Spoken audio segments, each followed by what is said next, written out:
네, 4월 국회 최대 쟁점 가운데 하나가 간호법 제정안이죠. 그래서 저희가 어제 현직 간호사 연결해서 의료 현장 실태와 간호법에 대한 간호사의 의견 들어봤는데요.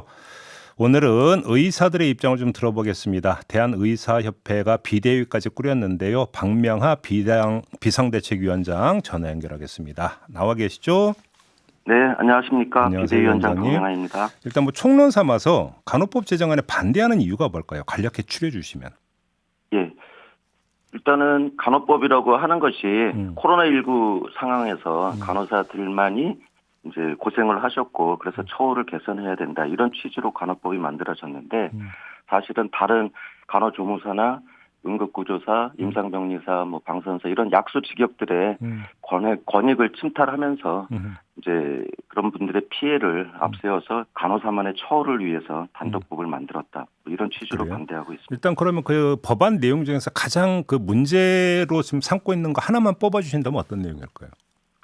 예, 뭐 의료법에서 의료인으로서 이제 속해서 간호사가 의사, 치과의사, 한의사와 같이 되어 있는데 네. 단독법을 꾸려서 이제 처우 개선뿐만 아니라 본인들의 이제 그런 영역을 확대하기 위해서 지역사회라고 1조에 넣어놨습니다. 그래서 또 지난번에 이제 3월 달에는 이제 통과가 확실시 되니까 3월 20일 경에는 부모 돌봄이라고 네. 하는 사업에 진출하겠다는 것을 공공연히 야욕을 드러내고 있다고 저희가 판단하고 있습니다. 그러면 이제 의사분들 입장에서는 간호사가 의사의 지도 없이 의료 시술 행위를 할 수 있는 길을 이 간호법 제정에 지금 열어주고 있다. 혹시 이렇게 판단하고 계시는 건가요? 그럴 수도 있다고 생각을 합니다. 일단 지금 법안에서는 없지만 네.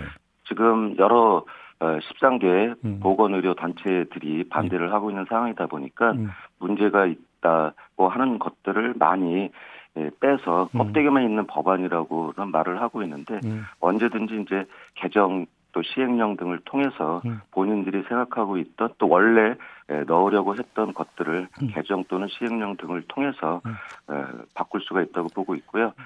지역사회에서 이제 돌봄 사업 등을 통해서 본인들이 간호조무사, 요양보호사, 사회복지사 등등 다른 직역들을 지도하는 그런 센터 같은 것을 만들어서 그 안에서 뭐 혹시나 저희 의료계가 우려하고 있는 국민 건강에 좀 침해가 될 수 있는 그런 불법 행위가 이루어질 수 있는 가능성이 높다고 판단하고 있습니다. 그 위원장님 그러니까 이제 그 지금 간호법 제정안 내용에도 분명히 명문 규정으로 의사, 치과의사, 한의사의 지도 하에 이렇게 지금 되어 있잖아요. 네. 그럼에도 불구하고 이게 시행령이나 이런 걸 통해서 의사의 지도 없이 의료 시술 행위를 할 수 있는 길을 열어줄 가능성이 있는 거 아니냐. 이걸 우려하신다. 이렇게 이제 정리하면 되겠네요. 지금 말씀을. 네, 그렇습니다. 처음에는 뭐 의사의 지시뿐만 아니라 뭐 처방이라든지 다른 좀 애매모호하게 빠져나갈 수 있는 길을 만들었다가 그것이 이제 좀 지시, 뭐 지도, 뭐 이런 쪽으로 바뀐 상황이거든요. 언제든지 개정을 통해서 또 시행령을 통해서 뭐 간호사들이 원하는 법안을 만들 수 있다고 생각합니다. 근데 어제 저희가 이제 그 현직 간호사 한 분하고 인터뷰를 했는데 이건 법의 문제 이전에 지금 현재 의료 현장에서 의사의 지도 없이 간호사가 뭐 그 처방전을 낸다든지 시술 행위를 하는 경우가 상당히 많다. 이런 것들 PA 간호사 한 10,000명 정도가 된다. 이렇게 이제 그 이야기를 하던데 네. 어떻게 저희도 그렇게 생각하십니까? 파악을 하고 있습니다. 그리고 네. 그 점에 대해서는 대한의사협회 또 저희 비대위도 항상 반대 입장을 견지하고 있는 상황이고요. 예. 저도 대한의사협회에서 부회장으로서 관련한 이제 간호사 업무라든지 피해 관련한 위원장으로서 역할을 했었습니다. 거기에서 이제 간호사의 업무 범위도 규정을 했고요. 네. 그 다음에 저도 여러 대학병급 여러 병원을 다니다 보니까 의사 인력을 많이 충원하시고 또 자체 내 규정도 의료법 하에서 가능한 규정을 만드시고 하셔서 많이 좀 개선할 의지가 있는 것으로 판단을 하고 있고요. 저희도 그런 전반적인 사항에 대해서 개선책이라든지 앞으로의 방향성을 모색하고 있는 중입니다. 그리고 단호히 말씀드릴 수 있는 것은 PA 간호사, PA는 저희는 불법으로 생각을 하고 있고 고발 등을 통해서 강력히 단속할 의지가 있고 단속해 왔습니다. 그러면 지금 이제 위원장님 말씀에 따르면 간호법 제정안을 그러니까 만들어진다 하더라도 시행령이라는 꼼수를 통해서 이건 이제 길을 열어줄 거 아니냐는 우려를 표하셨는데 네. 그 이전에 병원 쪽에 현재 지금 이렇게 꼼수로 이게 그러니까 시행되고 있는 병원을 향해서 뭐라고 일단 먼저 이것부터 말씀하셔야 되는 거 아닐까요? 어떻게 생각하십니까?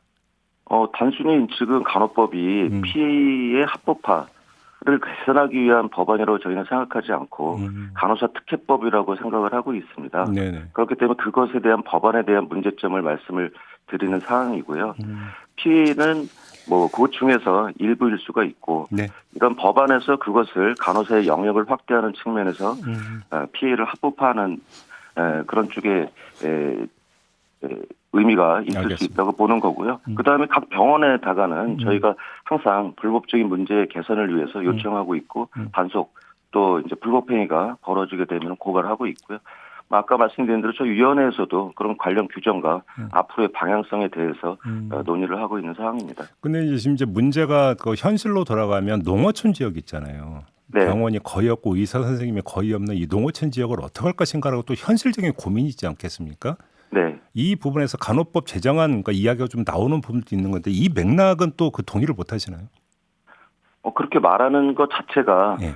현재 농어촌에서 의료기관 또 의사가 부족하기 때문에 간호사가 역할을 해야 된다. 이런 취지로 제가 들리거든요. 네. 그렇기 때문에 저희가 불법적인 의료 행위가 벌어질 수 있다는 의심을 더하게 되는 것이고요. 그래서 그다음에 이제 필수 의료 문제라든지 농어촌의 의사 수의 그런 불균형 이런 거에 대해서는 저희도 고민을 하고 있습니다만은 단순히 그것이 간호법을 통해서 간호사의 역량 또 영역을 갖다 넓힘으로써 해결할 수 있는 문제라고 생각하지는 않습니다. 그래요.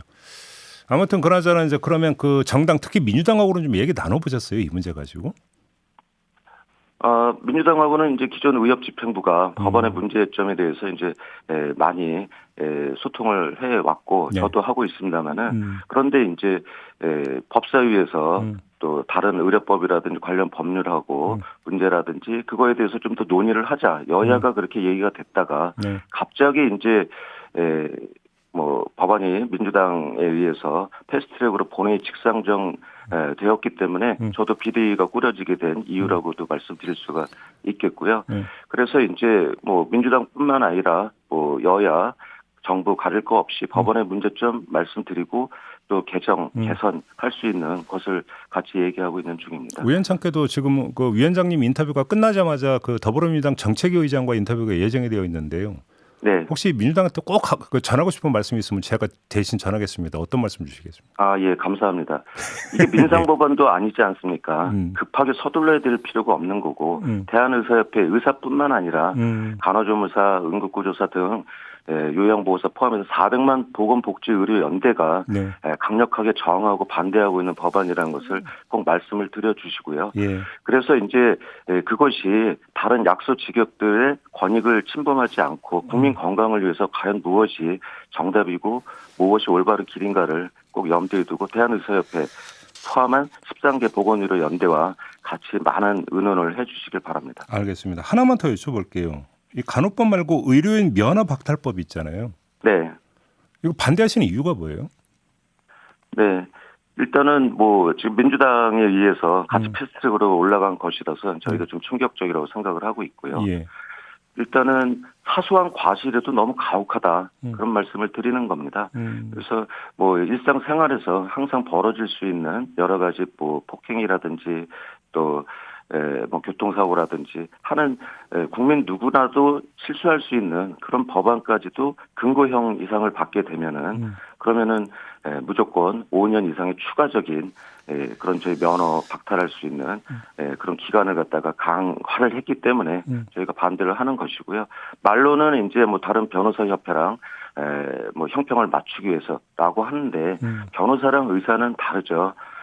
저희 의사는 의료에 대한 것만 면허를 받았기 때문에 네. 다른 법령에 의해서 위법했다 하더라도 의료법 관련 법령에 의해서 저희가 처벌받는 것은 감수하겠지만 그것은 부당하고 불합리하고 너무 가혹하다 생각하고 있습니다. 그래서 현재 개정안이 저희가 이제 요청을 하고 말씀드리는 것은 국민 누구나가 다 가혹하고 문제 있고 좀 이것은 잘못됐다 하는 중대 범죄, 살인, 강도, 또 성폭력까지 포함해서요. 예. 그럼 국민들이 공감할 수 있는 거에 대해서는 저희는 더 가혹한 처벌을 받을 각오도 되어 있습니다. 예. 그런데 사소한 의료하고는 상관없는 과실에 대해서까지도 이중처벌, 가중처벌, 가혹한 처벌은 이거는 바람직하지 않다 그렇게 생각하고 있습니다. 또한 필수의료라든지 진료실에서도 여러 가지 사람과 사람과의 만남, 의사와 환자의 만남이기 때문에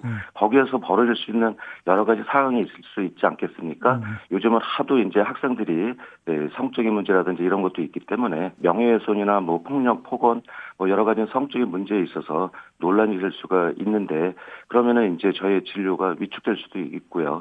뭐 그래서 이제 가혹한 처벌만은 좀 다시 한번 재고해 주시기를 바라는 것입니다.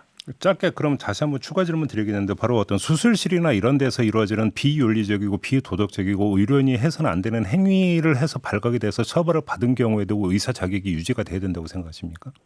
절대 그렇게 생각하지 않습니다. 그런 동료하고 저희는 동료로 생각하지도 않고 네. 같이 일하고 싶지도 않습니다. 아까 처음에 말씀드렸던 것처럼 그런 분들에 대해서는 더 가혹한 처벌이 필요하다고 판단하고 있는 상황이고요. 알겠습니다. 그렇지만 이제 저희의 사소한 과실에 의한 실수까지도 모든 근거형 이상에 대해서 추가 5년 이상의 그런 면허를 갖다 취소하는 것은 가혹하다는 말씀입니다. 의사와 변호사는 다르다 이런 말씀이시네요. 알겠습니다. 네, 오늘 말씀 여기까지 들을게요. 고맙습니다. 네, 감사합니다. 네, 박명하 대한의사협회 비대위원장이었습니다.